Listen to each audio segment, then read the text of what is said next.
আল্লাহ রাব্বুল আলামিন বলেন, লাকাদ খালাকনাল ইনসানা ফি আহসানি তাকওয়িম সুম্মা রাদাদনাহু আসফালা সাফিলিন ইল্লাল্লাযীনা আমানু ওয়া আমিলুস সালিহাতি ফালাহুম আজরুন গায়রু মামনুন ফামা يكذبك بعد بالدين أليس الله بأحكم الحاكمين জোরে বলুন আল্লাহু আকবার।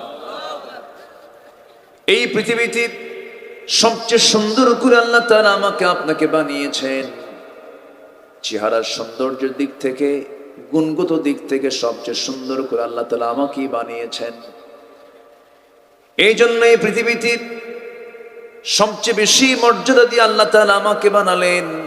আমি ছাড়া পৃথিবীতে যত প্রাণী আছে, শক্তির দিক থেকেও আমার চাইতে বড় প্রাণী আছে। ওই সমস্ত প্রাণীগুলোর মৃত্যুর মধ্য দিয়ে তাদের সব কিছু শেষ হয়ে যাবে, তাদের পরকাল বলতে কিছু নাই। কিন্তু মানুষের দুটা কাল, একটা হলো ইহকাল, আরেকটা কোন কাল? আরেকটা কোন কাল? পরকাল। আমার আপনার বাড়ির গৃহপালিত পশু মরে যাবে, শেষ হয়ে যাবে। আকাশের উড়ন্ত পাখিগুলো মরে যাবে, তাদের জীবনযাত্রা সেখানে শেষ হয়ে গেল। সমুদ্র জগতের যত জলজ প্রাণী আছে, মৃত্যুর মধ্য দিয়ে তাদের সব কিছু শেষ হয়ে যাবে। কিন্তু মানুষ মরে যাবে, মরার পর তার জন্য স্থায়ী জীবন নতুন করে শুরু হয়ে যাবে। এই জন্য কোনো প্রাণীর বিচার হবে না, কিন্তু আল্লাহ তাআলা বান্দার জন্য বিচার নিশ্চিত করে দিয়েছেন। আল্লাহ রাব্বুল আলামিন সেই কঠিন দিনের ব্যাপারে এটাকে বিচারের আওতায় যে না হবে, আল্লাহ তাআলা একটা সূরার নামকরণ করেছেন সূরাতুল হাশর। সূরাতুল হাশর, সবাইকে এক করা হবে, বিচার করা হবে। কেন? আল্লাহ তাআলা সব প্রাণীকে যা দেননি তা মানুষকে দিয়েছেন। মানুষকে দিয়েছেন হলো ভালো মন্দ বোঝার ক্ষমতা, মানুষকে দিয়েছেন হলো হালাল হারাম বোঝার ক্ষমতা, মানুষকে দিয়েছেন জ্ঞান, বুদ্ধি, বিবেক, কর্মের স্বাধীনতা। এটি কি অন্য কোনো প্রাণীর মধ্যে আছে? নাই। ইভেন সমস্ত প্রাণীগুলোকে আল্লাহ তাআলা মানুষের খেদমতের জন্য বানাইছেন। জোরে বলি সুবহানাল্লাহ। সব প্রাণী, এমন কোন প্রাণী নাই যেটা বান্দার উপকারের জন্য আল্লাহ তাআলা সৃষ্টি করেন নাই। আল্লাহ রাব্বুল আলামিন বলেন, শুধু প্রাণীকুল কেন, হুয়াল্লাযী খালাকা লাকুম মা ফিল আরদি জামিআ, তিনি সেই মহান সত্তা যিনি তোমাদের জন্য আসমান জমিনে যা কিছু আছে সব তিনি তোমাদের জন্যই সৃষ্টি করেছেন। তোমার দায়িত্ব হলো এই দুনিয়াতে কারো গোলামি না করে একমাত্র কার গোলামি করা? আল্লাহর গোলামি করা। এক জায়গায় না, সব জায়গায়? সব জায়গায়। আমার বন্ধুগণ, আল্লাহ রাব্বুল আলামিন বান্দার মধ্যে যারা স্পেশাল, যারা বান্দা, তাদেরকে মুমিন বলে সম্বোধন করেছেন। প্রকৃত মুমিন চেনার জন্য আল্লাহ রাব্বুল আলামিন সূরাতুল হুজুরাতের শেষের দিকে মুমিনদের কিছু গুণ তুলে ধরে বলছেন, এই দুইটা গুণ যদি অর্জন করতে পারো, আমি আমার দফতর থেকে, অফিস থেকে আমি তোমাকে চারিত্রিক সনদ দিয়ে দেবো। জোরে কোন সুবহানাল্লাহ। আমরা সনদ নিতে চাই কার কাছ থেকে? আল্লাহর কাছ থেকে। দুনিয়াতে তো বহু পুরস্কার দেওয়া হয়। পাক্কা সুদখোর নোবেল পুরস্কার পায়, পায় না? পায়। সুদের কারবার করে নোবেল পুরস্কার দিচ্ছে, সন্ত্রাসী তৎপরতা চালাচ্ছে, নোবেল পুরস্কার পাচ্ছে। যারা মানবতা ধ্বংসের জন্য কাজকর্ম চালিয়ে যাচ্ছে তাদেরকে পুরস্কৃত করা হচ্ছে। কিন্তু আল্লাহ তাআলা বলছেন, বান্দা, আমার দফতর থেকে আমি তোকে পুরস্কৃত করব, আমি তোকে চারিত্রিক সনদ দিয়ে দেব। শুধু তুই দুইটা কাজ দুনিয়া থেকে নিশ্চিত, দুনিয়া থেকে এই দুটা কাজ তুই করে আয়, আমি তোকে চারিত্রিক সনদ দিয়ে আমি তোকে জান্নাত বুঝায় দেব। একটু জোরে বলি সুবহানাল্লাহ। আমরা কি সবাই জান্নাত পেতে চাই না? সবাই কি জান্নাত পেতে রাজি আছে ইনশাআল্লাহ? জান্নাত তো পেতে চাই সবাই, কিন্তু ওজুর পানি ঠান্ডা। ওজুর পানি ঠান্ডা। আল্লাহ বলছেন, বান্দা তোর ওজুর পানি যদি ঠান্ডা মনে হয় গরম কর, গরমেও যদি সমস্যা হয় পানি বাদ দেয়া তায়াম্মুম কর। দাঁড়িয়ে যদি না পারিস বসে নামাজ পড়, বসে যদি না পারিস শুয়ে পড়। মস্তিষ্ক বিকৃত না হওয়া পর্যন্ত 5 ওয়াক্ত নামাজের কোনো ক্ষমা নাই। অসুস্থ নাকি? কষ্ট হচ্ছে তোমার? আচ্ছা আচ্ছা।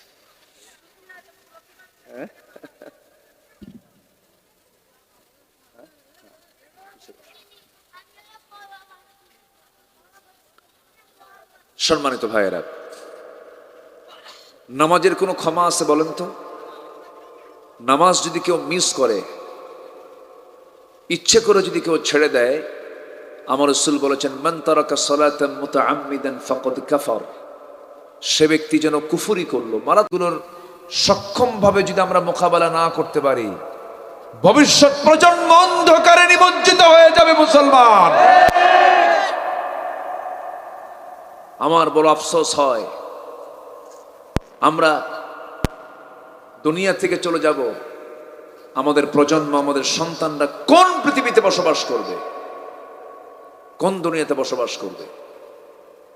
চরম ভয় পাচ্ছি, কেমন যেন মনে হচ্ছে। সম্মানিত ভাইয়েরা, আজকে সমকামী থেকে প্রমোট করা হচ্ছে, হোমোসেক্সকে প্রমোট করা হচ্ছে।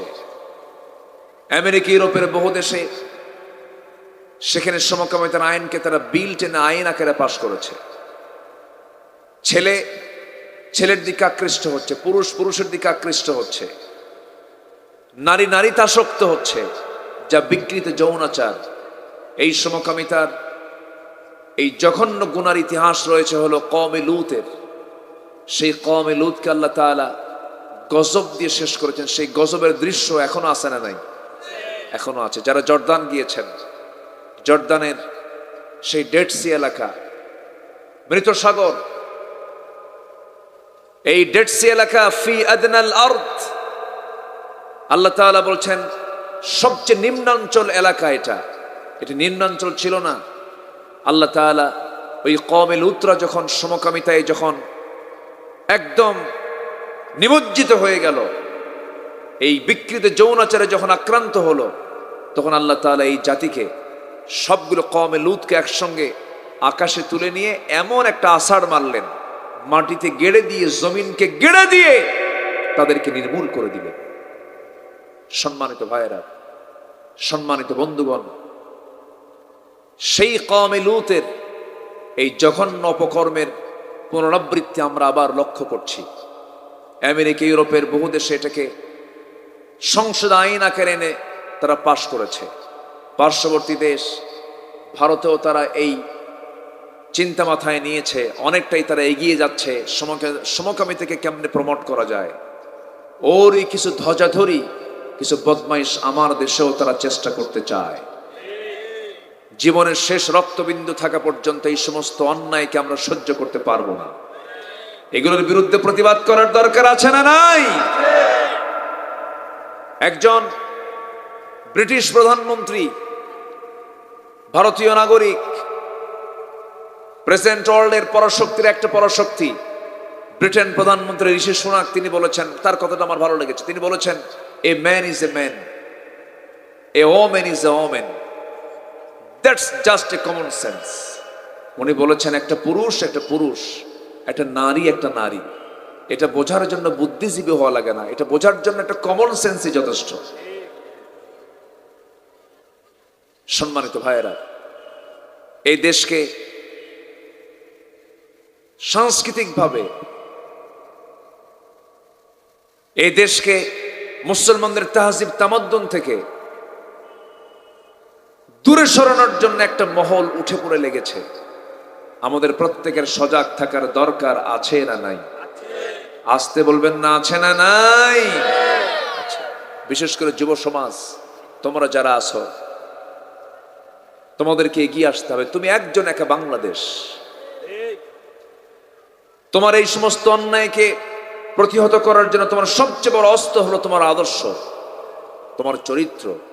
তোমার চরিত্রকে তোমার সুন্দর করে যত্ন করতে হবে। চরিত্র কখনো নষ্ট করা যাবে। চরিত্র গঠন করতে হবে আমার নবীর চরিত্র আদর্শকে সামনে রেখে, চরিত্র গঠন করতে হবে কোরআনকে সামনে রেখে। এলাকার যুবকদেরকে আল্লাহ তাআলা কবুল করুন। জোরে বলি আল্লাহুম্মা আমিন। আমি মাহফিলে লক্ষ্য করছি যুবকদের উপস্থিতি আজকের মাহফিলে বেশি, বলি আলহামদুলিল্লাহ। সম্মানিত দ্বীনি ভাইরা, আল্লাহ তাআলা বলছেন, বান্দা আমি তোমাকে আমার দফতর থেকে চারিত্রিক সনদ দিয়ে দেব, দুটা কাজ করে আসো। আল্লাহ রাব্বুল আলামিন বলেন, ইন্নামাল মুমিনুনা আল্লাযীনা আমানু বিল্লাহি ওয়া রাসূলিহি সুম্মা লাম ইয়ারতাবু ওয়া জাহাদু বিআমওয়ালিহিম ওয়া আনফুসিহিম ফি সাবিলিল্লাহ উলাইকা হুমুস সাদিকুন। জোরে বলুন আল্লাহু আকবার। আল্লাহ রাব্বুল আলামিন বলেন, নিঃসন্দেহে মুমিন তো তারাই, নিঃসন্দেহে ঈমানদার তো তারাই যারা আল্লাহর প্রতি বিশ্বাস আনবে, নবীর প্রতি বিশ্বাস আনবে। হয়তো বলবেন, হুজুর এ তো কমন কথাই বললেন, আমরা তো বিশ্বাস করি, আল্লাহকেও মানি, রাসূলকেও মানি, কিন্তু আমাদের দেশে এমন কিছু মুসলমান আছে যারা আল্লাহকে মানে, রাসূলকে মানে, আবার সুদের কারবারও করে, জেনার কারবারও করে। আমার মনে হয় সুদ তো এলাকায় নাই, হ্যাঁ? মদের কারবার নাই, জুয়ার কারবার নাই, আছে? তাহলে ওয়াজ পাল্টায় ফেলি, হ্যাঁ? যেহেতু আছে তাহলে এগুলো থাক, আমি অন্য লাইনে যাই নাকি? চালাবো? কোনো সমস্যা নাই তো? আপনি বললে তো আমি শুনবো না। আপনি যদি বলেন, হুজুর আপনি ওইদিকে ওয়াজ করেন না, আমি তো তা শুনবো না। আমাকে হক কথা বলার দরকার আছে না নাই বলেন তো? আমার বন্ধুগণ, তাহলে আমি ঈমান এনেছি আল্লাহর উপরে, ঈমান এনেছি নবীর উপরে, নামাজও পড়ি, রোজাও রাখি। সামনে রমজান আসতেছে, কিছু সিজনাল মুসল্লি চলে আসবে। রমজান আসে যখন, সারা বছর আকাম কুকাম করে, রমজান মাসে ওই যে দাড়ি কাটা বন্ধ করে দিল, দাড়িও কাটে না, বুজুর্গ হয়ে যায়। এমনকি হুজুর কিছু ভাড়া করে চলে যায় মক্কা মুকাররমায়। মক্কা মুকাররমায় নিয়ে গিয়ে হুজুরকে বলে, হুজুর সারা বছর তো নামাজ পড়ি নাই, শুনেছি বাইতুল হারামে যদি 1 রাকাত নামাজ পড়া হয় 1 লক্ষ রাকাত নামাজের সওয়াব পাওয়া যায়। এই 1 মাসে জামাত মিস করব না, বাইতুল হারামে নামাজ পড়ব। হুজুর আপনি আমার জন্য এমন দোয়া করে দিবেন যেন এক দোয়াতে জান্নাত পার হয়ে জাহান্নামে যাই। যা তুই জাহান্নামে। হুজুর কিছু ভাড়া করে নিয়ে গেল, সবে কদর চালায় আসলো, সারা রাত কিয়ামুল লাইল করলো, হারামে বসে বসে জিকির আজগার করে করে আল্লাহর কাছে মাফ চাইলো। দেশে ফেরার পর ঈদের দিন বিকেল বেলা 3 বোতল মদ খায়া শীত হয়ে পড়ে আছে। এরকম আছে না মুসলমান? আছে না? লাভটা কি?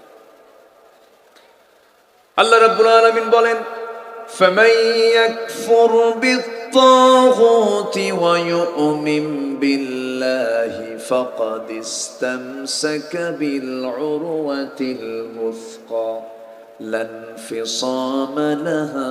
জোরে বলুন আল্লাহু আকবার।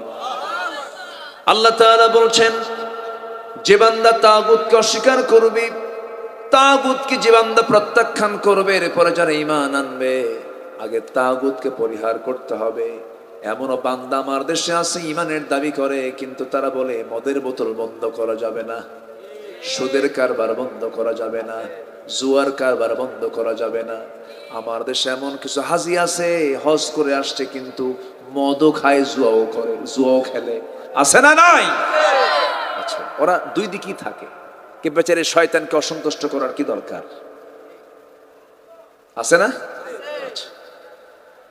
ওই লোকের মতো, ওই চোরের মতো 100 ঈদুল আজহার আগের জুমায় গেছে মসজিদে নামাজ পড়তে। তিনি ঈদুল আজহার আগের জুমায় খতিব ওয়াজ করে কোন সাবজেক্ট নিয়ে বলেন? কি নিয়ে? কুরবানি নিয়ে। তো কুরবানির এমন একটা বয়ান দিছে খতিব, চোর এই খতিবের খুতবা শুনে মুগ্ধ হয়ে গেছে। সে চোর মনে মনে ভাবতেছে, হুজুর কুরবানির তাৎপর্য নিয়ে যে ওয়াজটা করলো, এনিওয়ে কুরবানি মিস করা যাবে না, যদি প্রয়োজনে চুরি করে হয় তাও কুরবানি দেব। গরু চুরি করে আনতেছে, মসজিদের সামনে দিয়ে যায় ফজরের সময়। ইমাম সাহেব ওযুর জন্য বাইরে বের হয়ে দেখে যে এক বেচারি গরু হাতে করে নিয়ে চলে আসতেছে। কি ব্যাপার, এত রাতে তুমি গরু হাতে কই গেছো? হুজুর আপনার জন্যই তো। আমার জন্য মানে কি? সামনে কোরবানি দেওয়ার জন্য আমি পশু নিয়ে আসলাম। কে পশু তুমি পাইলা কই? এত রাতে এই পশু কেন? হুজুর আমি চুরি করে আনছি। কি চুরি করে আনছো? কি করবো? কোরবানি দিব। আমি কি তোমাকে চুরি করতে বলছি? না, আপনি বলেন নাই, আপনি চুরি করে কোরবানি দিতে বলেন নাই, কিন্তু বাট আমি একটা চিন্তা করছি। কি চিন্তা? কি চিন্তা করলাম যে এত বড় সোয়াব, প্রত্যেকটা পশমে পশমে নাকি যে কোরবানিতে, আর আমি একটা গরু চুরি করলে আমার একটা গুনাহ হবে। চুরি করার গুনাহ একটা, আর কোরবানি দেওয়ার সোয়াব হলো প্রত্যেকটা পশমে পশমে। আমি খুব হিসাব টিসাব করে দেখলাম, প্লাস মাইনাসে যদি মাইনাসও হয়, যদি আমার কোরবানি দেওয়ার সোয়াব আর চুরি করার গুনাহ যদি প্লাস মাইনাসে মাইনাসও হয়, অন্তত সোয়াব না হলে গোশত খাওয়া তো বোনাস হবে। এরকম হিসাব কষানো কিছু মুনাফিক আছে না নাই? আসতে বলবেন না, আছে না নাই? এরকম হিসাব কষে জান্নাত পাওয়া যাবে না।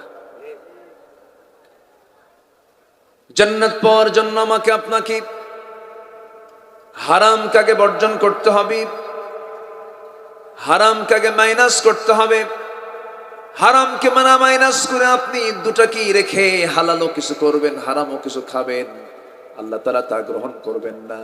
ইন তাজতানিবু কাবাইরা মা তুনহাউনা আনহু নুকাফির আনকুম সাইয়্যাতিকুম ওয়া নুদখিলকুম মুদখালান কারীমা।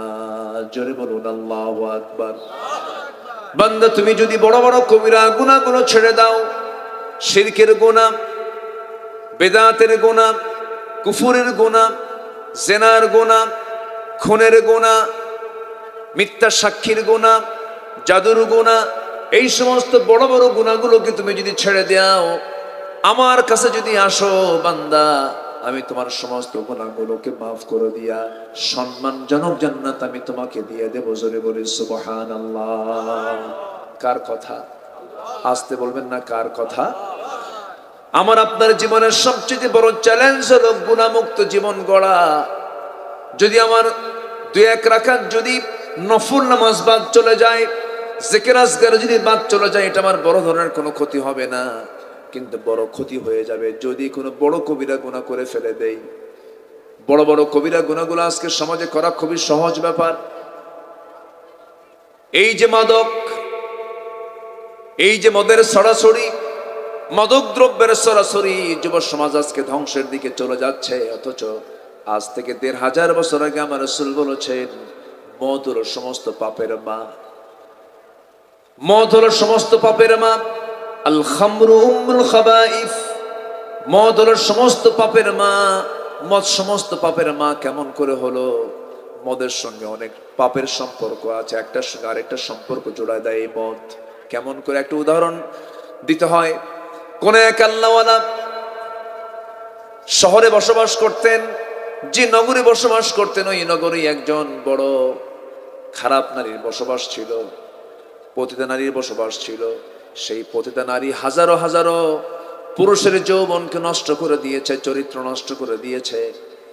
এই পতিতা নারী একদিন মনে মনে চিন্তা করলো, জীবনে বহু পুরুষের জীবন নষ্ট করেছি, এই আল্লাহর ওলিকে আমি একদিন টার্গেট করে ফেলবো। টার্গেট করে ফেলছে, ফুসলায়া ফুসলায়া ঘরের মধ্যে তুলে নিয়ে বলতেছে, শোনো, আমাকে তুমি চিনতে পারো না, আমি হলাম এই শহরের একজন পতিতা নারী। আমি তোমাকে ঘরের মধ্যে তুলে ফেলেছি, তুমি যদি আমার কথা না শোনো, এমন একটা চিল্লান মারবো, নগরের সমস্ত লোক এসে তোমাকে যখন আমার ঘরের মধ্যে দেখতে পাবে, তোমার মান সম্মান চলে যাবে। তোমার সামনে আমি 3টা অপশন রাখলাম। নাম্বার 1 হলো, এই যে আমার সামনে মদের বোতল আছে, এই মদের বোতলটা তোমার সামনে দিয়ে দিলাম, এখান থেকে তোমাকে মদ্যপান করতে হবে। তুমি যদি এটাতে রাজি না হও, আমার সঙ্গে তোমার জেনা করতে হবে। এটাও যদি রাজি না হও, নাম্বার 3 হলো, এই যে শিশু এখানে বসে আছে, শিশুকে তোমার খুন করতে হবে। আল্লাহওয়ালা মনে মনে চিন্তায় পড়ে গেলেন, কোনো ক্রমেই তো খুন করা যাবে না। খুন করলে তো তার শাস্তি বড় মারাত্মক, ভয়াবহ শাস্তি, জাহান্নাম ছাড়া কোনো উপায় নাই। নাম্বার 2, জেনা তো করাই যাবে না, জেনা করলে তো ঈমান থাকে না। নাম্বার 3, মদের বোতল। বারবার মদের বোতলের দিকে তিনি চেয়ে আছেন, মনে মনে ভাবতেছেন, অন্তত বাঁচার জন্য মদের বোতল থেকে একটা ঢোক আমি মেরে দেই। এটাকে কম হারাম মনে করে, একটু দুর্বল মনে করে খুন, এরপরে জেনার দিকে না গিয়ে ওই বেচারি ভাবলেন, দেখি মদের বোতল থেকে এক ঢোক মদ মেরে দেই। যখন এক ঢোক মদ যখন খেয়ে নিয়েছে, তাল না মাতাল? আসতে কয়, মদের ফলাফল কি তাল না মাতাল? কোনটা মেয়ে, কোনটা বউ, কোনটা নিজের বোন, কোনটা পরের বোন চেনা যায়? চেনা যায় না। হিতাহিত কোনো জ্ঞান থাকে না। কোন এক বেচারি মদ খায়া রাত 3টার দিকে বাড়িতে আসছে, তো বউ যখন শুনতেছে ডাকতেছে রাত 3টার দিকে কে ডাকবে বউ তো ভালো জানে। ভাবতেছে আমার স্বামী আসছে এত রাতে, অবশ্যই কিছু খায়া আসছে। দরজা খুলতে ভয় পায়, কারণ হুঁশ তো নাই। বড় ছেলেকে ডাক দিয়ে বলে, বাজান চল, তোর বাপ আসছে দরজায়, চল তুইও যাই আমিও যাই, একসাথে দরজা খুলি। বড় ছেলেকে ডাক দিয়ে দরজার কাছে গিয়ে দরজা খোলা মাত্র স্বামীর চেহারার দিকে তাকায়, দেখে চোখ লাল টকটকে, মানে চোখ এখন বের হয়ে আসবে। যখন কোনো মানুষ নেশা করে, মদ খায়, তখন তার মদের এই খাওয়ার সিমটমটা প্রকাশ পায় কিসে? চোখে। চোখ দেখে বলে যেটা মদখোর, চোখ দেখে বলে কি এটা কি মদখোর। তারপর ঠোঁট যদি কালো হয়, ওকে কি বলে? বিড়িখোর। পাপ করবেন, পাপ আমাকে ঘেরাও করে ফেলবে, পাপ আমাকে ঘেরাও করে ফেলবে। পাপের কোনো শান্তি নাই, পাপের কোনো আরাম নাই। বালা মান কাসাবা সাইয়্যাতাও ওয়া আহাতাত বিহি খাতিআতুহু ফাউলাইকা আসহাবুন নার। পাপ করবেন, পাপ আপনাকে ঘেরাও করে ফেলবে। আজকে গোটা দুনিয়া জুড়ে রোগীর পরিমাণ কম না বেশি? রোগের পরিমাণ কম না বেশি? বেশি। বেশি রোগ কখন হয়? যখন সমাজে পাপাচার বেড়ে যায়। আমার বন্ধুগণ, যে মদকে আল্লাহ রাসূল সমস্ত পাপের মা বললেন, সেই মদ আজকে সমাজে অ্যাভেলেবেল হয়ে গেছে। সব জায়গায় মদের দোকানগুলো আছে, মদের কাস্টমার গুলো আছে, মদের লাইসেন্স দিচ্ছে।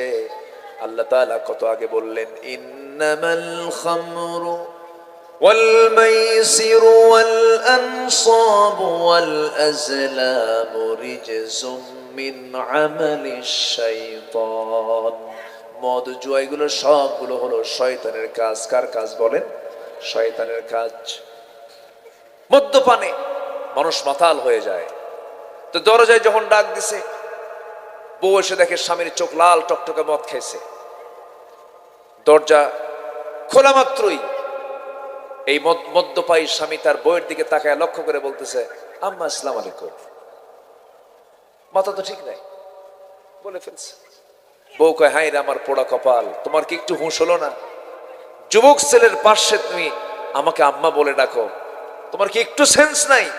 ছেলের দিকে তাকায় লাল টকটকা চোখ নিয়ে ছেলের দিকে তাকায় বলে, দুলাভাই আসসালামু আলাইকুম। বলবি তো, মাথা তো ঠিক নাই। এই মদের বোতল নিয়ে কোনো আলেম ওলামা থাকে না। এই মদের বোতলের সাথে কোনো ভালো মানুষের সম্পর্ক নাই। এই মদের বোতল নিয়ে নাইট ক্লাবে তারাই রাত্রি যাপন করে যারা মদের আইন পাশ করে।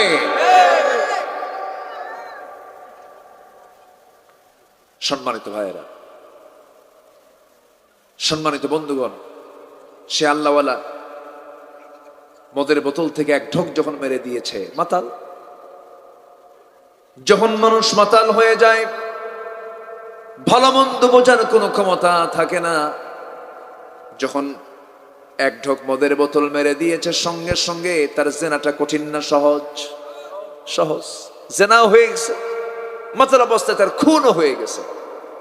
আল্লাহর ওলি মনে করলেন যে বুঝি আমি মদের এই বোতল থেকে এক ঢোক মারলেই মনে হয় আমি নাজাত পেয়ে যাচ্ছি, কিন্তু এই মদ তাকে জেনার দিকে নিয়ে গেল, খুনের দিকে নিয়ে চলে গেল। মদ আছে যেখানে জেনা আছে সেখানে, জেনা আছে যেখানে খুন আছে সেখানে। ইমানদার কি মদের বোতল নিয়ে থাকতে পারে? ইমানদার কি মদের বোতল নিয়ে থাকতে পারে? আল্লাহ রাব্বুল আলামিন সেই জন্য বলছেন, ইন্নামাল মুমিনুনা আল্লাযীনা আমানু বিল্লাহি ওয়া রাসূলিহি, প্রকৃত মুমিন তো তারাই যারা ঈমান আনবে অত্যন্ত গুরুত্বের সাথে। কার উপর ঈমান আনবে? আসতে বলবেন না, কার উপরে? আল্লাহর উপর ঈমান আনা মানে আল্লাহ তাআলা যত বিধিবিধান দিয়েছেন সমস্ত বিধিবিধানগুলোকে ফলো করা, কোনো তর্ক বিতর্ক না করা। আল্লাহর আইনের বিরুদ্ধে কথা বলার মতো কিছু কুলাঙ্গার আমার দেশও আছে না নাই? আসতে বলবেন না, আছে না নাই? আচ্ছা, আবার হজেও যায়, ঈদের জামাতে নামাজ পড়তে যায়, কিন্তু আল্লাহর কিছু কিছু আইনকে মানতে চায় না। বলে পর্দার বিধান এটা গ্রহণযোগ্য নয়, জেনার বিধান গ্রহণযোগ্য নয়, সুদের বিধান গ্রহণযোগ্য নয়। শুধু একটা বিধান কেন, কোরআনে কারীমের একটা হরফকে যদি কেউ অমান্য করে তার ঈমান আছে না গেছে? ঈমান চলে গেছে। এই জন্য ঈমানটা আমাদের আগে ক্লিয়ার করতে হবে, ঈমানটাকে ফ্রেশ করতে হবে। আমি নামাজ পড়লাম, রোজা রাখলাম, হজ করলাম, যাকাত দিলাম, সুদের পক্ষে কথা বললাম, জেনার পক্ষে কথা বললাম, এই সমস্ত অন্যায়ের বিরুদ্ধে আমার কোনো ভূমিকা নাই। আমার ঈমান আবার নবায়ন করতে হবে, ঠিক কিনা বলেন? ঈমানকে নবায়ন করতে হবে। আল্লাহ রাব্বুল আলামিন আরেক জায়গায় বলছেন, ওয়াল্লাযীনা আমানু ওয়া লাম ইয়ালবিসু ঈমানাহুম বিযুলমিন উলাইকা লাহুমুল আমনু ওয়া হুম মুহতাদুন। ঈমান যারা আনবে, ঈমানকে যারা জুলুমের দ্বারা আচ্ছাদন করবে না, শিরকের দ্বারা আচ্ছাদন করবে না, ওই সমস্ত বান্দাগুলো নিরাপদ থেকে যাবে। সেই সমস্ত বান্দাগুলো নিরাপত্তার চাদরে আবৃত থাকবে। ওই সমস্ত বান্দারা হেদায়েত প্রাপ্ত বান্দা। এই জন্য ঈমানটাকে রক্ষা করার জন্য জুলুম থেকে বাঁচার দরকার আছে না নাই? জুলুম মানে কি? জুলুম মানে শুধু অত্যাচার করা নয়। জুলুম, শিরক একটা জুলুমের কাজ। যেরকম আল্লাহ তাআলার সাথে সমকক্ষ কাউকে মনে করা যাবে না। যদি কেউ মনে করে, আল্লাহর আইনের সাথে অন্য কোন আইনকে জোড়া দেওয়া যাবে না, আল্লাহর আইনকে বাদ দিয়ে অন্য কোন আইনকে বিশ্বাস করা যাবে না। যদি কেউ করে এরকম, তাহলে কি হবে? এটা জুলুম হলো। কার সঙ্গে জুলুম হলো? কার সঙ্গে জুলুম হলো? আর এই জুলুম মানে হলো শিরক। যেরকম আমার মাথায় টুপি আছে, টুপিটা মানায় কোথায়? মাথায়। টুপিটা যদি মাথায় না দিয়ে যদি হাঁটুতে দেন, এটা টুপির প্রতি কি হলো? জুলুম হলো। এরপর চশমা মানায় কোথায়? চোখে। চশমার কাজ কি? চোখ দিয়ে ভালো করে দেখা, যাদের চোখ দুর্বল আছে। এখন চোখে চশমা না দিয়ে যদি আপনি পিছন দিকে দেন, দেয় না কিছু কিছু উঠতি বয়সে যুবকরা, দেয় না? পিছন দিকে দেয়, কপালে দেয়। কিন্তু চশমার কাজ তো কপালেও না, পিছনেও না। চশমার কাজ হলো কোথায়? চোখে। যদি আপনি চশমাটা চোখে না দিয়ে অন্য কোথাও দেন, তাহলে এটা চশমার প্রতি জুলুম হলো। জুতার কাজ কোথায় রাখা? বলেন কোথায় রাখা? যদি গলায় দেন, হ্যাঁ, গলায় জুতো কি, এটা কি জুলুম না? জুলুম হলো। জুতার কাজ তো গলায় ঝুলানো না, জুতার কাজ হলো পায়ে দেওয়া। ঠিক তেমনি কোরআনকে যে জায়গায় রাখা দরকার ছিল, আমরা কোরআনকে সেই জায়গায় রাখি নাই। ইসলাম আজকে কিতাবের ভিতরে রেখেছি, আর মুসলমান আজকে কবরে চলে গেছে। আর হুজুররা শুধু মরা ফেরাউনের রস করে। মরা ফেরাউন, তাজা ফেরাউনের রস কেউ করে না। মরা ফেরাউন তো মরেই গেছে, তাজা ফেরাউন নাই। আসতে বলে, তাজা ফেরাউন আছে না নাই? আচ্ছা, ফেরাউন জুলুম করেছিল, আজকে জুলুমকারী নাই? আজকে জুলুমকারী নাই? তো মোরা ফেরাউনের অত ওয়াজ করার দরকার নাই, তো এই তাজা ফেরাউন গুলোকে বের করা দরকার।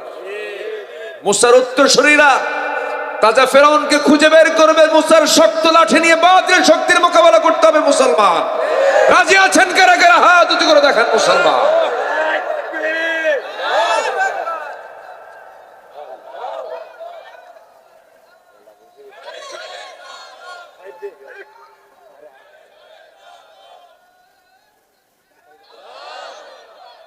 আল্লাহ তুমি সবার হাতকে কবুল করো। জোরে বলে আমিন, আরো জোরে আমিন, আরো জোরে আমিন। সম্মানিত ভাইয়েরা, নিজেকে গঠন করে নিতে হবে জান্নাত প্রাপ্তির যোগ্যতা। জান্নাতে যাওয়ার যোগ্যতা না পেলে, যোগ্যতা হাসিল না করলে আমরা কি জান্নাত পাবো? পাবো না। জান্নাতে যাওয়ার যোগ্যতা হচ্ছে, এক নাম্বার হলো ভালো করে ঈমান আনতে হবে। ভালো করে ঈমান আনতে হবে। ভেজাল না নির্ভেজাল? কি ঈমান টানবো আমরা, ভেজাল না নির্ভেজাল? ভেজাল, মাথা ঠিক নাই। ফ্রেশ ঈমান আনতে হবে। কি ঈমান আনতে হবে? ফ্রেশ ঈমান। আমরা উযু ভঙ্গের কারণ জানি না? ঘুমালে উযু থাকে? পেশাব পায়খানা করলে উযু থাকে? থাকে না। তো উযু ভঙ্গের কারণ জানি আমরা, নামাজ ভঙ্গের কারণ জানি আমরা, কিন্তু ঈমান ভঙ্গের কারণ কিন্তু আমরা অনেকে জানি না। ঈমান ভঙ্গের কারণ আছে না নাই? এমন কিছু অপরাধ, যে অপরাধগুলো করলে তার ঈমানই থাকে না।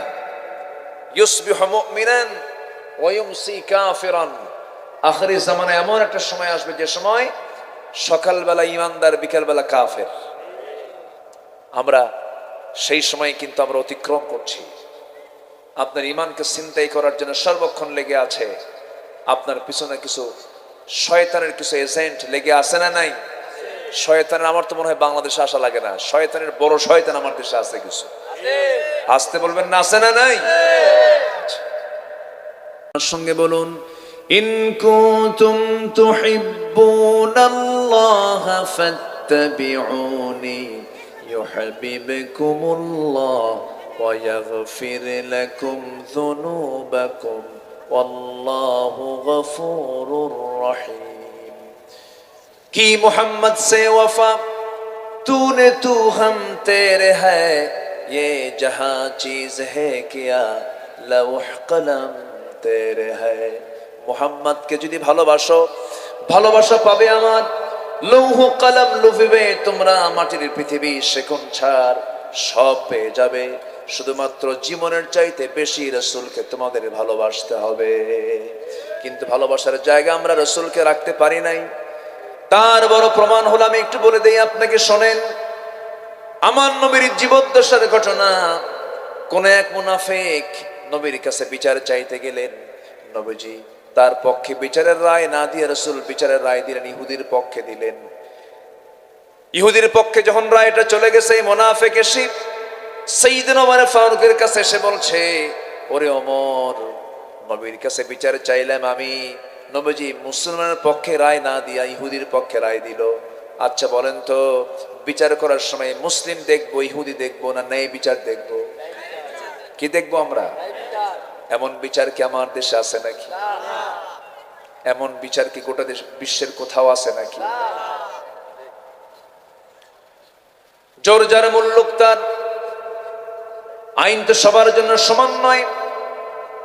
এই তো চিত্র আমরা দেখে আসতেছি। অথচ আল্লাহ রাব্বুল আলামিন একটা আয়াতে সুন্দর করে বলে দিয়েছেন, শ্রেষ্ঠ আয়াত এটা, সবচেয়ে ব্যাপক অর্থবোধক আয়াত এটা, যেটা খতিবরা প্রত্যেকটা জুমার খুতবায় বলেন, ইন্নাল্লাহা ইয়া'মুরু বিল আদলি ওয়াল ইহসানি ওয়া ইতা'যিল কুরবা ওয়া ইয়ানহা আনিল ফাহশাই ওয়াল মুনকারি ওয়াল বাগি ইয়া'iদুকুম লা'আল্লাকুম তাযাক্কারুন। জোরে বলুন আল্লাহু আকবার।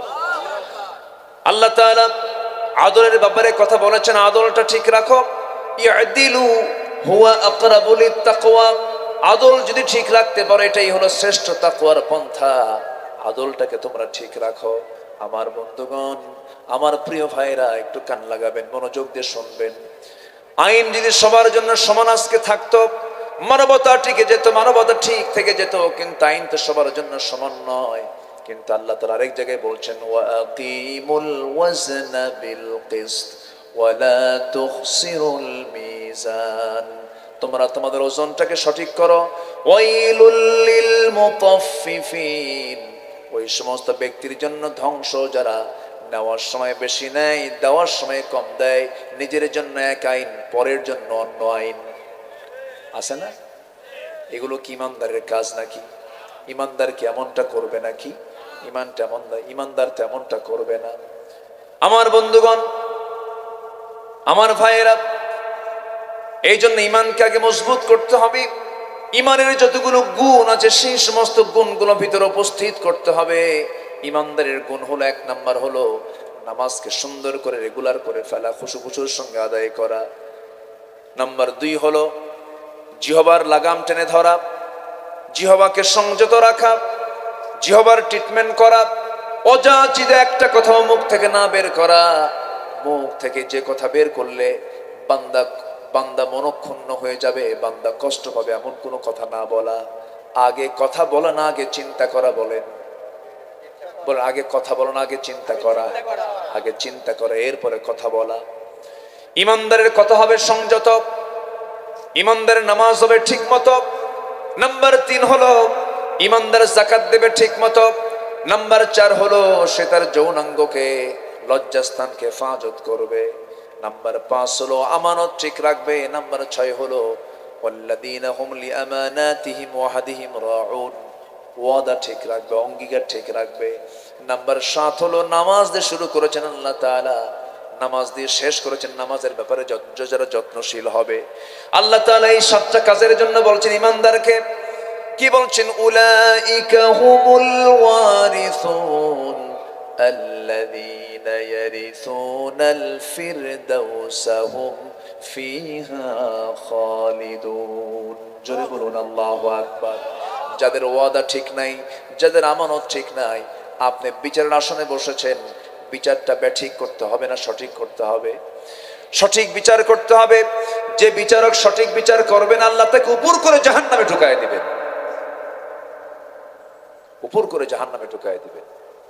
আবার সঠিক বিচার করলে পরে আল্লাহ তাআলা 1 নাম্বার তালিকায় তার নাম বলেছেন, সাবআতু ইযিল্লুহুমুল্লাহু ফি যিল্লিহি ইয়াউমুল লা যিল্লা ইল্লা যিল্লুহু, যেদিন আরশে আজিমের ছায়া ছাড়া কোনো ছায়া থাকবে না, সেই আরশে আজিমের ছায়ায় আমি 7 শ্রেণীকে জায়গা করে দেব। 1 নাম্বার হলো যে সৎ এবং ন্যায় বিচারক। জোরে কোন সুবহানাল্লাহ। সম্মানিত ভাইয়েরা, আইন সবার জন্য সমান হওয়া উচিত ছিল। সাহাবে কেরামদের ইতিহাসগুলো দেখেন। সাইয়েদনা ওমর ফারুকের শাসন আমল, সাইয়েদনা ওমর ফারুক রাদিয়াল্লাহু তাআলা আনহু, তিনি ঘোড়া কিনেছেন। কি কিনেছেন? ঘোড়া। এখন তো চলাফেরা করার জন্য 2 চাকা মোটর সাইকেল নেয়, প্রাইভেট কারে চলে মানুষ। আগের যুগে চলতো কিসে? ঘোড়ায় চলতো আর উঠে চলতো। তো সাইয়েদনা ওমর ফারুকের ঘোড়ার প্রয়োজন, তিনি বাজারে গেছেন ঘোড়া কেনার জন্য। ঘোড়াওয়ালার কাছ থেকে তিনি ঘোড়া কিনলেন, লেনদেন কমপ্লিট করলেন। লেনদেন কমপ্লিট করার পর তিনি ঘোড়ার পিঠে চড়লেন। 2-3 মাইল যেতে না যেতেই ঘোড়ার 4টা পায়ে অকেজো হয়ে গেছে। ঘোড়ার 4টা পা যখন অকেজো হয়ে গেছে, সাইয়েদনা ওমর ফারুকের রাগ গেছে বেড়ে।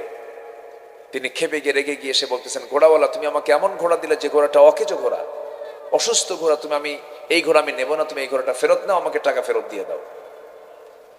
ঘোড়াওয়ালা বলতেছে, আমিরুল মুমিনিন, আপনি আমারও খলিফা, আপনি এই বিশাল ভূখণ্ডের একজন খলিফাতুল মুসলিমিন, সম্রাট। আমি আপনার কাছে যখন ঘোড়াটা দিলাম, আপনি ঘোড়াটা বুঝে নিলেন, আমি টাকা বুঝে নিলাম। ক্রয় বিক্রয়ের যে চুক্তি তা সম্পূর্ণ হয়ে গেছে। ঘোড়া যখন আপনার মালিকানায় চলে গেছে, এরপর আপনার ঘোড়া অসুস্থ হয়েছে, আপনার ঘোড়া চলার অনুপযোগী হয়ে গেছে, দোষটা আমাকে দেওয়া যাবে না, এটা আমার নসিবে আপনার ছিল। সাইয়েদনা ওমর ফারুক বলেন, না, অসম্ভব, আমি ঘোড়া নেব না, তুমি আমাকে টাকা ফেরত দিয়ে দাও। এখন ঘোড়াওয়ালা বলতেছে, তাহলে আমারটাও ঠিক নাই, আপনারটাও ঠিক নাই, চলেন আমরা আদালতে যাই। কে বলতেছে? বলেন কে বলতেছে? কাকে বলতেছে? সাধারণ ব্যক্তি? 40টা রাষ্ট্রের তিনি রাষ্ট্রপ্রধান, যার নাম শুনলে পরে রোম পারস্য থরথর করে কাঁপত, সেই সাইয়েদনা ওমর ফারুক একজন ঘোড়াওয়ালা বলতেছে, চলেন, আমিও ঠিক নাই, আপনিও ঠিক নাই, আদালত যা রায় দেবে তাই আমরা মেনে নেব। সাইয়েদনা ওমর ফারুক বলেন, ঠিক আছে চলো। দুজন মিলে চলে গেছেন আঞ্চলিক একটা আদালতে। আঞ্চলিক আদালতে যখন চলে গেলেন, আঞ্চলিক আদালতের যে বিচারপতি, তার চোখ পড়ে গেছে সাইয়েদনা ওমর ফারুকের দিকে।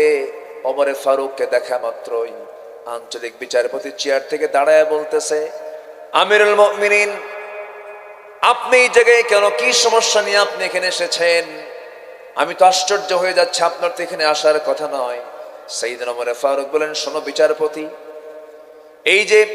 এই ব্যক্তিটা ঘোড়া বিক্রি করেছে আমার কাছে, আমি তার কাছে ঘোড়া কিনে নিয়েছিলাম, আমি তাকে টাকা বুঝাইয়া দিয়েছি, কিন্তু ঘোড়াতে আমি যখন সওয়ার হলাম 2-3 মাইল যেতে না যেতে ঘোড়াটা অকেজ হয়ে গেছে, নষ্ট হয়ে গেছে। আমি তাকে বললাম, ঘোড়াটা ফেরত নাও, আমাকে টাকাটা ফেরত দিয়ে দাও। কিন্তু ওই ঘোড়াওয়ালা সে আমার কাছ থেকে যে টাকা নিয়েছে সেই টাকাও ফেরত দিতে চায় না, ঘোড়াও ফেরত নিতে চায় না। সাইয়েদনা ওমর ফারুকের কথা শোনার পরে সঙ্গে সঙ্গে সেই বিচারপতি বলছেন, আমিরুল মুমিনিন, আপনার বক্তব্য শুনলাম, দেখি এখন ওই ঘোড়াওয়ালার বক্তব্য শুনি। ঘোড়াওয়ালাও যখন তার কথা বলে ফেললো, সঙ্গে সঙ্গে বিচারপতি বলছেন, আমিরুল মুমিনিন, 2 জনের কথাই আমি শুনলাম।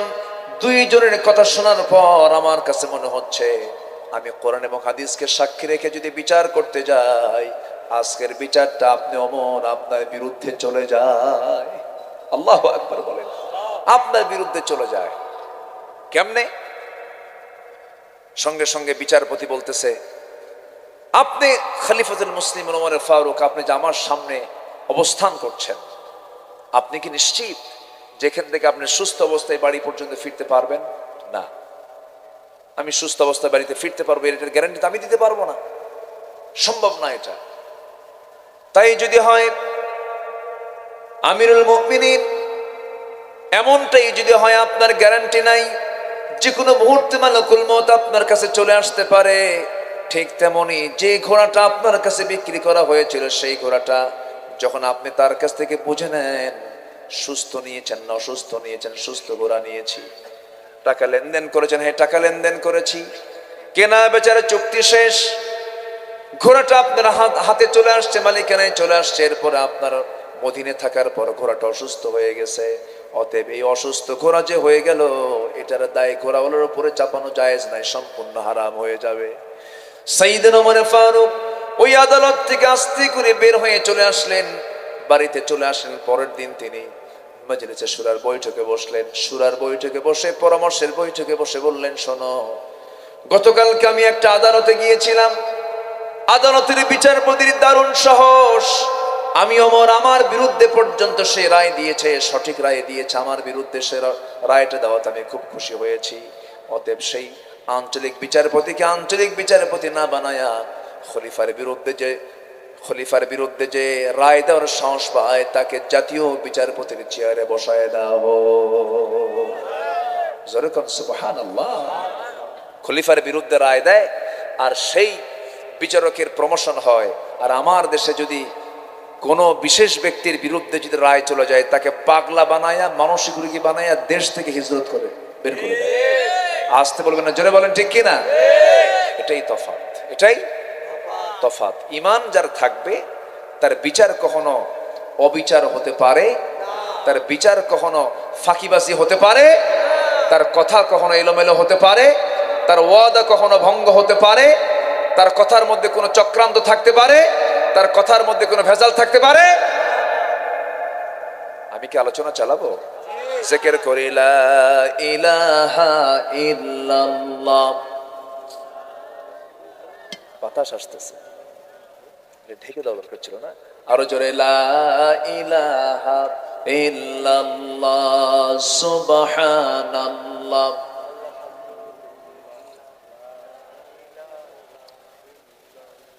আরো জোরে, লা ইলাহা ইল্লাল্লাহ সুবহানাল্লাহ আলহামদুলিল্লাহ লা ইলাহা, আরো জোরে লা ইলাহা, লা ইলাহা ইল্লাল্লাহু মুহাম্মাদুর রাসূলুল্লাহ সাল্লাল্লাহু আলাইহি ওয়াসাল্লাম। তাহলে ইমানদারের যে কোয়ালিটি, ইমানদারের যে গুণ, সেই গুণগুলো আমরা আমাদের জীবনে, আমাদের লাইফ আমরা উপস্থিত রাখবো। জোরে বলি ইনশাআল্লাহ। এক নম্বর, আমরা নামাজ পড়বো কয় ওয়াক্ত? 5 ওয়াক্ত নামাজ আজকের থেকে ছেড়ে দেব না, এমন সিদ্ধান্ত কি নেওয়া যায় না ইনশাআল্লাহ? না বিপদে পড়লেন? বিপদ মনে করতেছেন না তো? আমরা যে 5 ওয়াক্ত নামাজ পড়বেন, কারা কারা একটা হাত তুলে দেখান তো দেখি। জোরে বলি ইয়া আল্লাহ, আরো জোরে বলি ইয়া আল্লাহ। আমাদেরকে 5 ওয়াক্ত সালাত আদায় করার তৌফিক তুমি আল্লাহ দিয়া দাও। জোরে বলি আমিন, আরো জোরে আমিন, আরো জোরে আমিন। নামাজ পড়লে কি খুশি হয়? বেজার কি হয়? বেজার কি হয়? শয়তান। এই জন্য নামাজ কার হক? বলেন নামাজটা কার হক? সবার আগে আমরা হক আদায় করব কার? দিনে কয়বার? বলে দিনে কয়বার? 5 বার। এই 5টা টাইম আমরা নামাজের জন্য বরাদ্দ করব, ফরজ, যা লঙ্ঘন করলে সুস্পষ্ট কবিরা গুনাহ হয়ে যাবে। নামাজ আজকে থেকে কেউ ছেড়ে দেব না। আমার বন্ধুগণ, আল্লাহ রাব্বুল আলামিন এরপর আরেকটা কাজ করতে বলছেন। আল্লাহ রাব্বুল আলামিন বলেন, ইন্নামাল মুমিনুনা আল্লাযীনা আমানু বিল্লাহি ওয়া রাসূলিহি। আল্লাহর প্রতি ঈমান আনবে, নবীর প্রতিও তোমার ঈমান আনতে হবে। নবীর প্রতি মুহাব্বতের দরকার আছে না নাই? কম না বেশি? নিজের জীবনের চাইতে রাসূলকে মুহাব্বত করতে হবে ঈমানের দাবিতে। কম না বেশি? বেশি, বেশি। কিন্তু আজকে একটা পয়েন্ট আমি ভুলে গিয়েছিলাম, আমি আবার ওই পয়েন্টের দিকে ফিরে আসতেছি। সাইয়েদনা ওমর ফারুকের মতো মানুষ রাসূলকে কি পরিমাণ ভালোবেসেছেন। ইহুদির পক্ষে রাসূল গেলেন না, না মুনাফিক, না ইহুদির পক্ষে রাসূল গেলেন, মুনাফিকের পক্ষে গেলেন না। মুনাফিকের বিরুদ্ধে ইহুদির পক্ষে রায় দিলেন। মুনাফিক এসে বলতেছে, ওমর সানি বিচার করো। সাইয়েদনা ওমর ফারুক বললেন, তুমি রাসূলের বিচার পছন্দ করো না? একটু বসো। ভিতরে গেলেন, তরবারি নিলেন, গর্দান শরীর থেকে সরায়া ফেললেন। সঙ্গে সঙ্গে নবীর কাছে রিপোর্ট গেল। রাসূল মনে মনে চিন্তা করলেন, মনে হয় আমার ওমর কোন একটা ভুল করে বসলো, একটা মানুষকে মেরে ফেলে দিল। কিন্তু পরক্ষণে আল্লাহ তাআলা আয়াত নাজিল করে জানিয়ে দিলেন, হে রাসূল, ওমর যে কাজটা করেছে চুল পরিমাণ তার কাছে কোনো ভুল নাই, কারণ সে আপনাকে জীবনের চাইতে বেশি ভালোবাসে। জোরে কোন সুবহানাল্লাহ। রাসূলের প্রতি যে ঈমান, নবীর প্রতি যে বিশ্বাস, এর মধ্যে কোনো প্রকার খাত রাখা যাবে, এর মধ্যে কোনো প্রকার গ্যাপ ল্যাক রাখা যাবে না। রাসূলকে ভালোবাসতে হবে নিঃসন্দেহে জীবনের চাইতে, আমার জীবনের চাইতে কম না বেশি। যদি আপনার বুকে আপনি হাত রেখে চোখ বন্ধ করে যদি আপনি বলতে পারেন, হে আল্লাহ তাআলা, আমি নিশ্চিত আমার জীবনের চাইতে আমি রাসূলকে বেশি ভালোবাসতে পেরেছি, ওই বান্দাই একমাত্র ঈমানের প্রকৃত স্বাদ খুঁজে পাবে, খুঁজে পাবে, খুঁজে পাবে। আজকে আমার দেশে রুটিন অর্কের মতো রাসূলকে নিয়ে বাজে উক্তি করা হয়। প্রায় ব্লগাররা বিভিন্ন বাজে কথা বলে, রাসূলকে নিয়ে কথা বলেছে। প্রায় একটা কথা তারা বলে ফেলে, রাসূলের এত বউ কেন, এত স্ত্রী কেন? রাসূল ছিলেন নারী পিপাসু। জোরে কর নাউযুবিল্লাহ। কিন্তু ইতিহাস তারা জানে না, আমার রাসূল বিয়ে করেছেন, জীবনের শুরুটা তিনি শুরু করেছেন 25 বছর বয়সে, যখন তিনি নবুয়ত পাননি। বিয়ে করেছেন তিনি, তার বয়সের কম না তার বয়সের চাইতে বেশি? কত বছর বেশি বলেন? এটি রাসূলের ইতিহাস তো কিছু জানা দরকার। বলেন কত বছর? 15 বছর। নবীর চাইতে 15 বছরের বড় মানে কি? অনেক গ্যাপ। কিন্তু আমার নবীর চাইতে বয়সে 15 বছরের বেশি। নবীজির বয়স হলো 25, আম্মাজান খাদিজার বয়স হলো 40। বিয়ে হলো। এই আম্মাজান খাদিজার সঙ্গে আমার নবীজির দাম্পত্যময় জীবন চললো হলো 24 বছর। কত বছর? 24 বছর। তাহলে 24 আর 25 কত হয়? রাগ করতেছেন না কাবা? হুজুর আপনি আসছেন ওয়াজ করতে, আপনি অঙ্ক শিখান কেন? এরকম চিন্তা করতেছেন না তো? আচ্ছা, নবীজির বয়স 25 বছর, বিয়ে করলেন, আর আম্মাজান খাদিজার সঙ্গে তার দাম্পত্যময় জীবন কাটলো হলো আরো 24 বছর। কত হলো? 49, 50 প্রায়। আচ্ছা, 50 বছর পরে কি মানুষের নতুন করে যৌবন আসে? সারা জীবন তিনি পার করেছেন আম্মাজান খাদিজার সাথে, এবং সব বাচ্চা, 4টা মেয়ে যে তার ছিল, এই 4টা মেয়ে সব আম্মাজান খাদিজার গর্ভে এসেছেন। বাকি কোন স্ত্রীর গর্ভে কোন সন্তান আসেনি। শুধু একজন মারিয়া কিপ্তি রাদিয়াল্লাহু আনহার পেটে একটা সন্তান এসেছিল, তার নাম হলো ইব্রাহিম। বাচ্চা জন্মের পরপরই আবার দুনিয়া থেকে বিদায় হয়ে যায়। বাকি সন্তানগুলো সব আম্মাজান খাদিজার গর্ভে থেকে এসেছে। রাসূল মাঝে মাঝে তিনি বলতেন, ও আমার সাহাবীরা, আমার জীবনের শেষ সময় পর্যন্ত যদি আমার খাদিজা আমার সঙ্গে থেকে যেত, আল্লাহ তাআলা আমাকে সেকেন্ড কোনো বিয়ে করার হুকুম দিতেন না।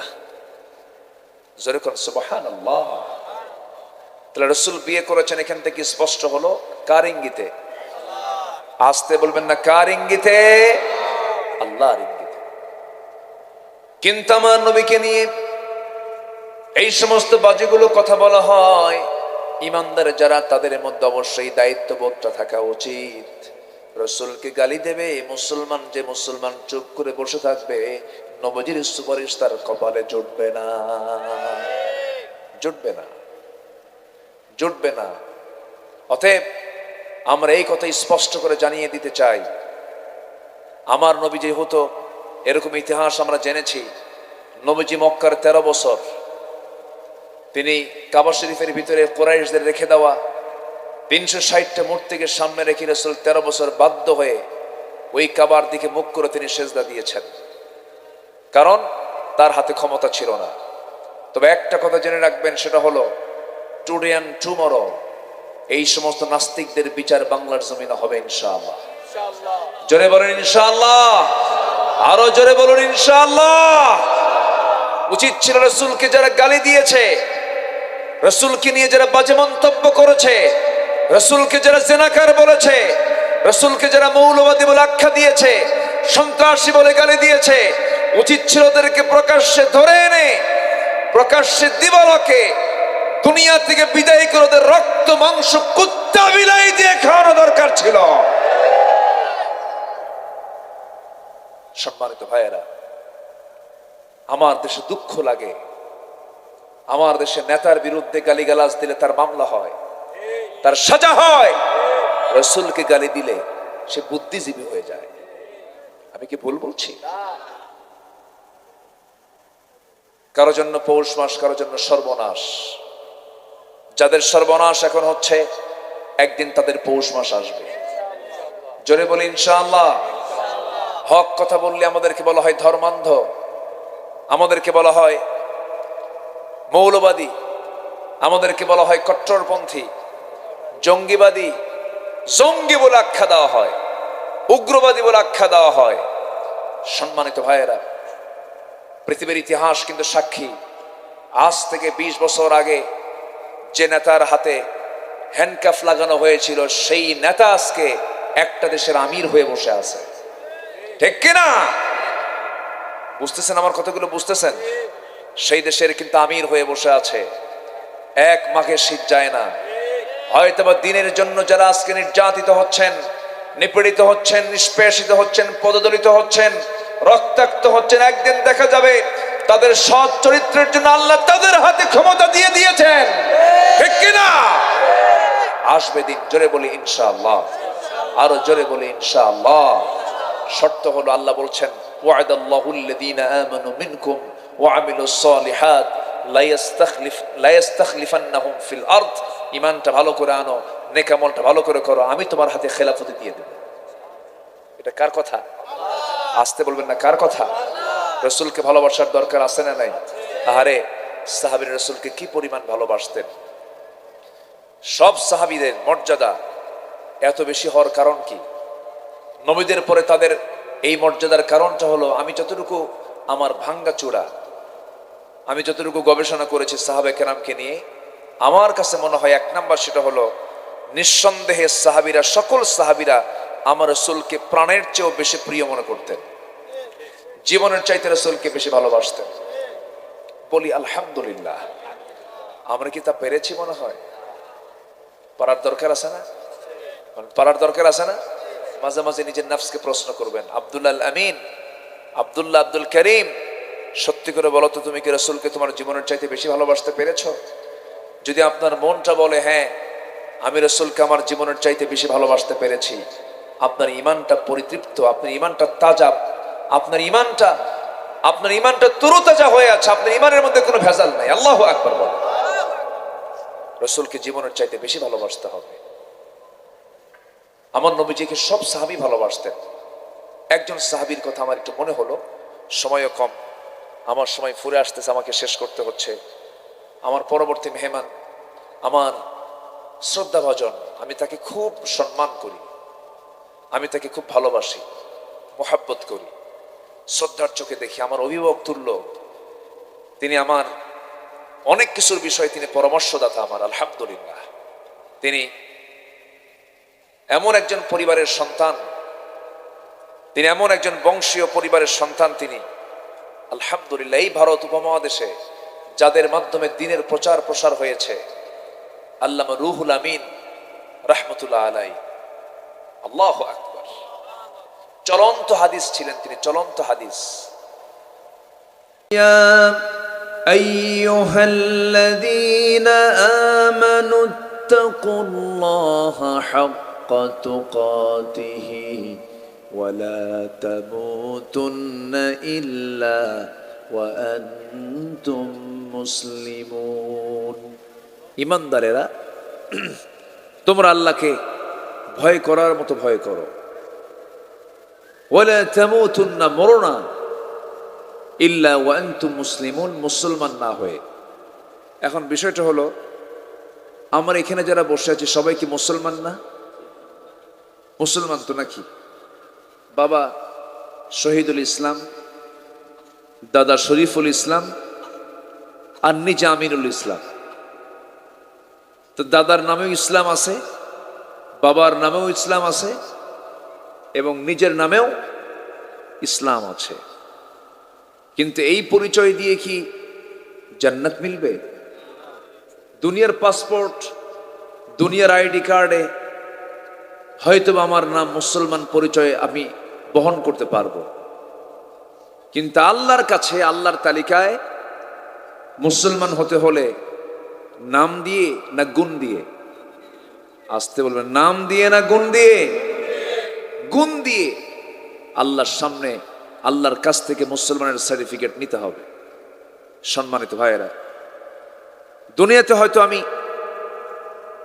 যদি বলা হয় আমার ধর্মের নাম কি, আমি ইসলাম বলে দিলাম, জাতি মুসলমান, কিন্তু আল্লাহর তালিকায় গিয়ে যদি আমার ভিতরে গুণ না থাকে, ওই লোকের মতো এক বেচারি তার আইডি কার্ড করার জন্য অফিসে সবকিছু জমা দিয়েছে, নাম পরিচয় সব দিয়ে আসছে। যেদিন সে আইডি কার্ড নিয়ে আসবে, আইডি কার্ড নিয়ে আসার দিন সে তার হাতে যখন আইডি কার্ডটা হাতে নিয়েছে, তো লোকটার নাম হলো, এই পাশে কথা হচ্ছে খুব, একটু মেহরবানি করে একটু কথাটা একটু সাইলেন্ট রাখি আমরা। মেহরবানি করে, কোরআন শোনার জন্য একটা আদব আসানা নাই বলেন তো? আচ্ছা, মেহরবানি করে একটু আমরা সাইলেন্ট থাকি। তো বেচারি আইডি কার্ড তোলার দিন যে দেখে তার হাতে আইডি কার্ড দেওয়া হয়েছে, নামটা তার হলো নাজিবুল্লাহ, কিন্তু আইডি কার্ডে লেখা আসছে হলো নাউজুবিল্লাহ। কি আসছে? নাউজুবিল্লাহ। তাহলে এখন আমি মুসলমান পরিচয় লালন করলাম দুনিয়াতে, কিন্তু আমার ভিতরে ইসলাম নাই, নামাজ নাই, সত্য কথা নাই, আমার ভিতরে সৎ ব্যবসা নাই, সৎ চরিত্র নাই, হালাল হারামের কোনো বিচার নাই, কিয়ামতের দিন আমার নামের তালিকা মুসলমানের খাতায় থাকবে, তার গ্যারান্টি কি বলে? আমার কথা কি রাগ করতেছেন আপনারা? তাহলে আল্লাহর কাছে পছন্দনীয় বান্দা হওয়ার জন্য সবচাইতে বড় কাজ হলো সমস্ত হুকুমকে মেনে নেওয়া। সে হুকুমগুলো কার? আসতে বলবেন না, কার? আল্লাহ। সম্মানিত ভাইয়েরা, যে কোনো মুহূর্তেই মরণ তো আসবেই। চোখের সামনে কত কবরস্থান আমরা দেখি, চোখের সামনে অনেকের ফ্রেন্ড চলে গেছে, বাবা চলে গেছে, মা চলে গেছে, স্ত্রী চলে গেছে, সন্তান চলে গেছে, বাবার কাঁধে সন্তানের লাশ আছে না নাই? আচ্ছা, সব তো চলেই যাব আমরা, কিন্তু সবচাইতে বড় বিষয় হলো আমি কি আল্লাহর পছন্দনীয় গোলাম হতে পেরেছি? সবচাইতে বড় বিষয় এই পেরেশানি যার মধ্যে থাকবে সে কামিয়াব। বলি আলহামদুলিল্লাহ। এই জন্য সবার আগে নিজেকে চেনার চেষ্টা করতে হবে। الذين آمنوا بالله ورسوله ثم لم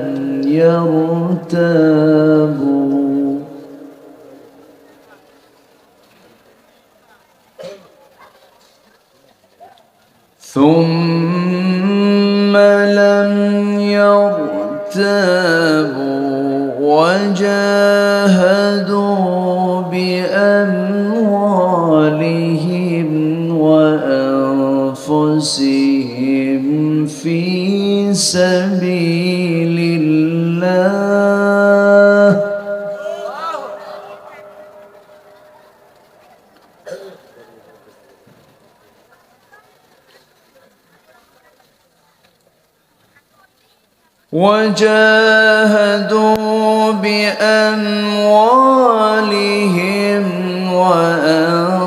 وأنفسهم في سبيل الله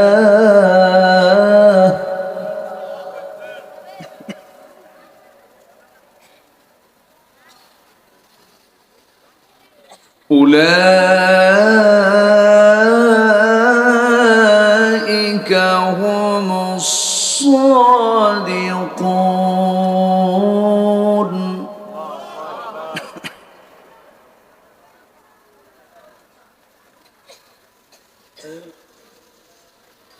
قل أتعلمون الله بدينكم والله يعلم ما في السماوات وما في الأرض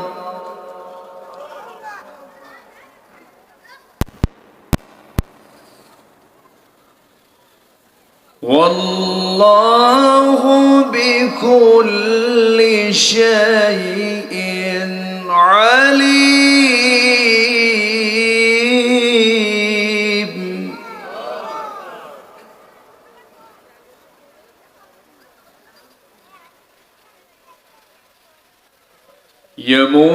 يمنون عليك أن أسلموا قل لا تمنوا علي إسلامكم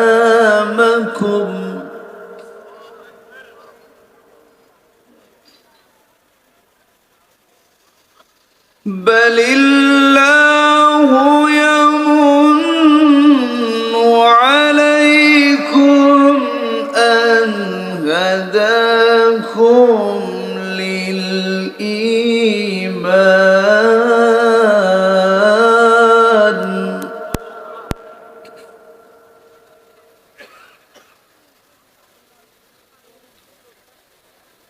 أن هداكم للإيمان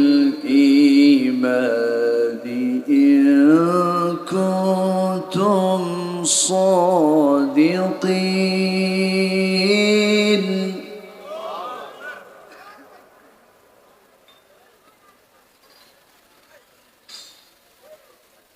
إن الله يعلم غيب السماوات والأرض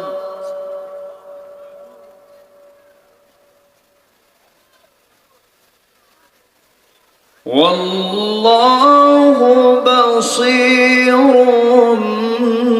بما تعملون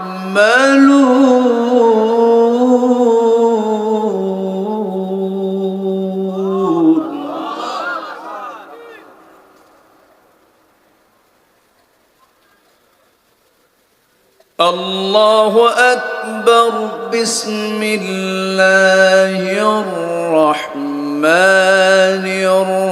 الرحيم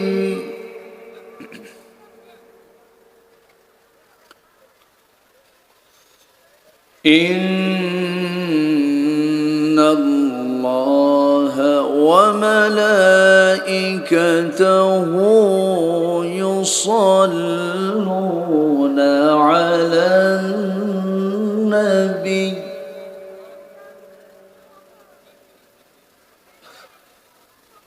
يا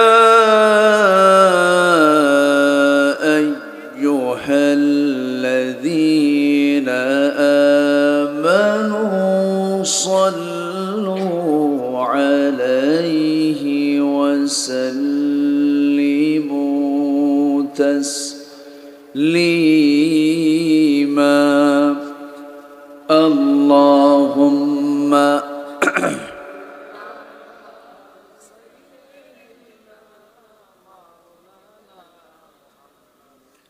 وعلى آل سيدنا একটু মোহাব্বত দিয়ে নবীর প্রেমে মাতোয়ারা হয়ে জবান খুলে জোরালো আওয়াজে সবাই বলুন আল্লাহুম্মা সাল্লি আলা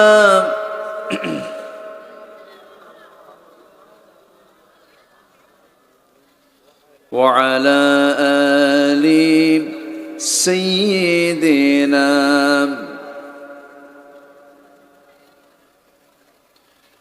সবাই বলুন বালাগাল উলা বিকামালিহি কাশাফাত তুজা বিজামালিহি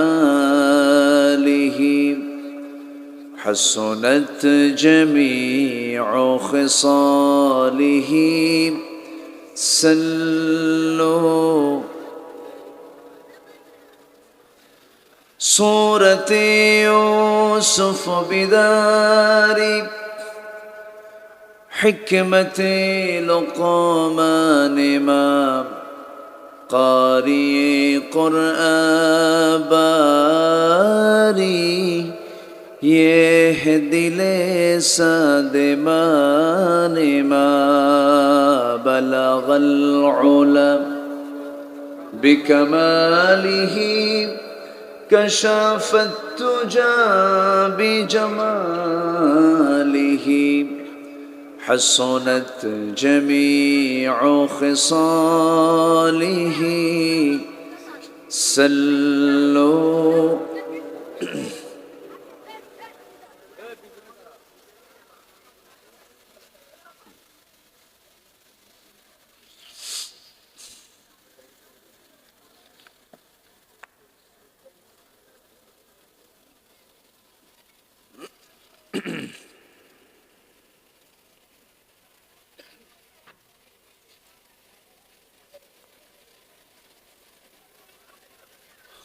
খুলনা জেলার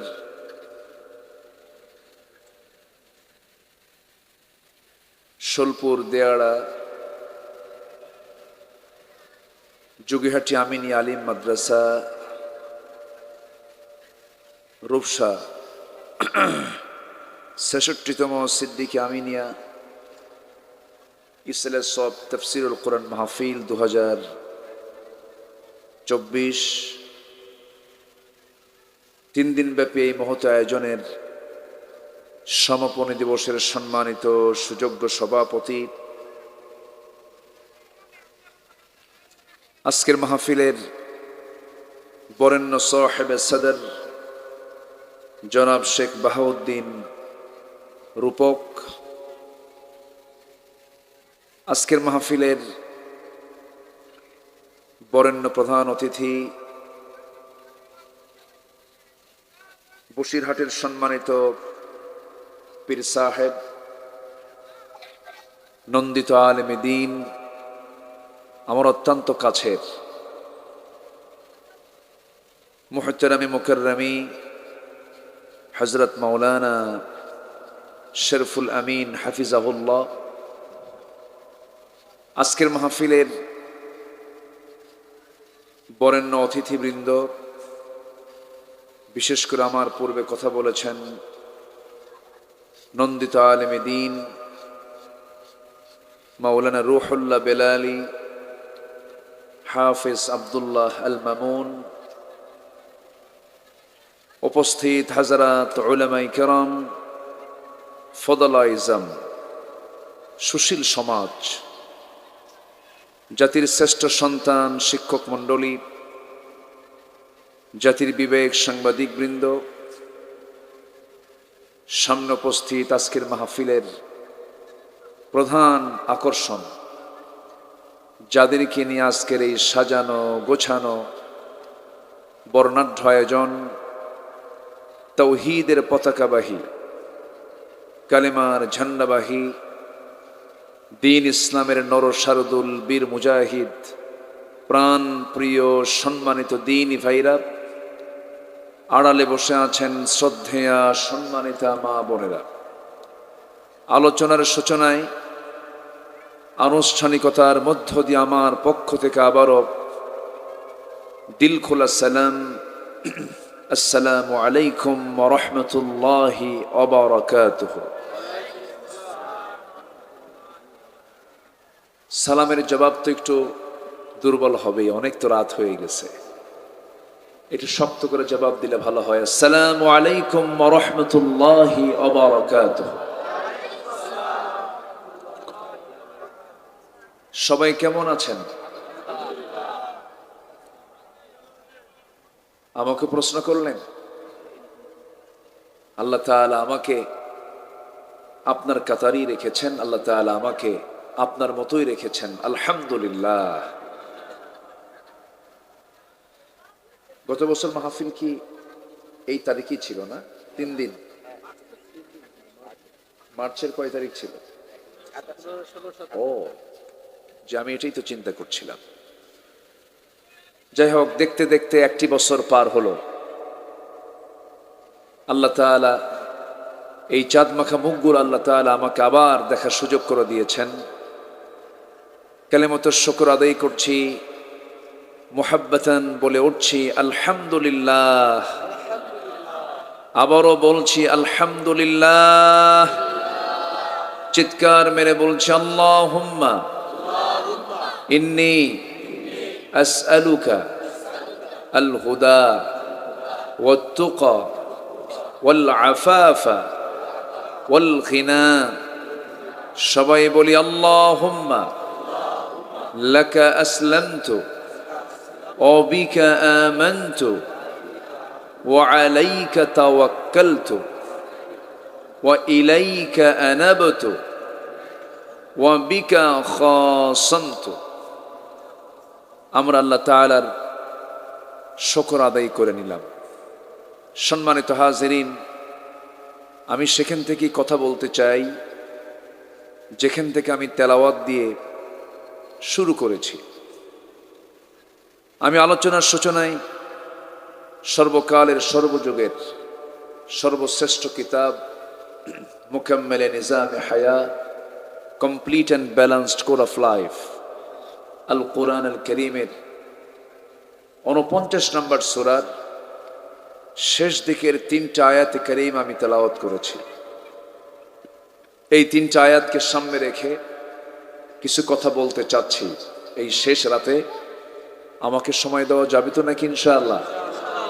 আমাকে সময় দিতে রাজি আছেন তো? সারা রাত তো আর নাই, রাত তো আমি শেষ করে দিয়েছি। তো অনেকেই একটু দাঁড়িয়ে আছেন। আমার মনে হয় একটু বসে পড়লে মাহফিলের সৌন্দর্যটা বেড়ে যায়, শ্রীবৃদ্ধি হয়।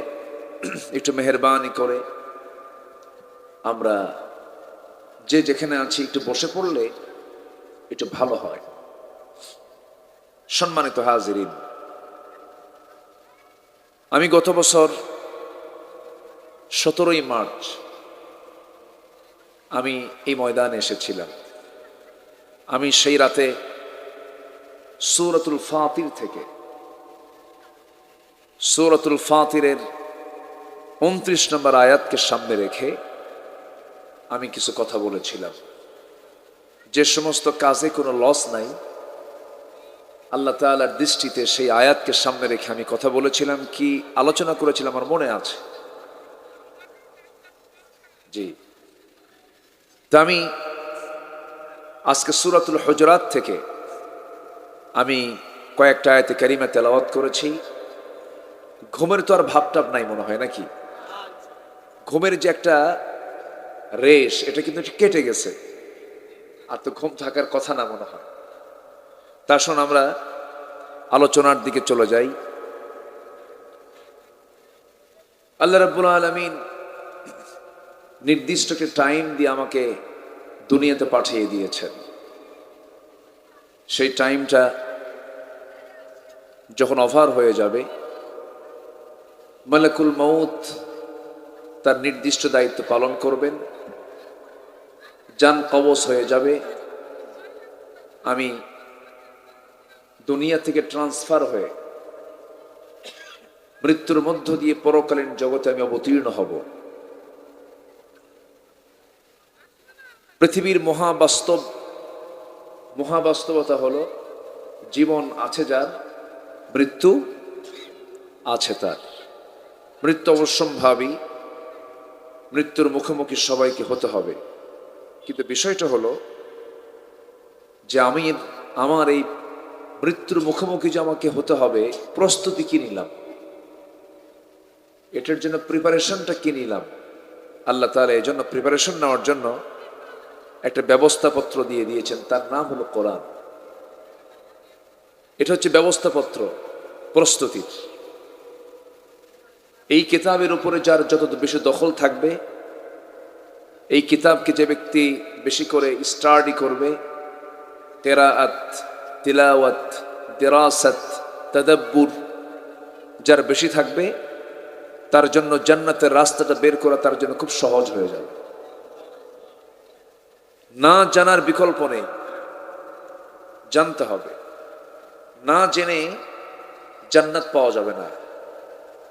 জান্নাত পেতে হলে অবশ্যই আমাকে আপনাকে জানতে হবে।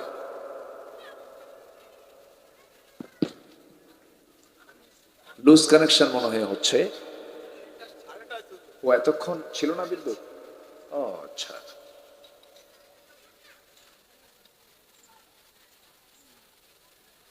আপনি এখন তরুতাজা হয়ে গেছেন নাকি?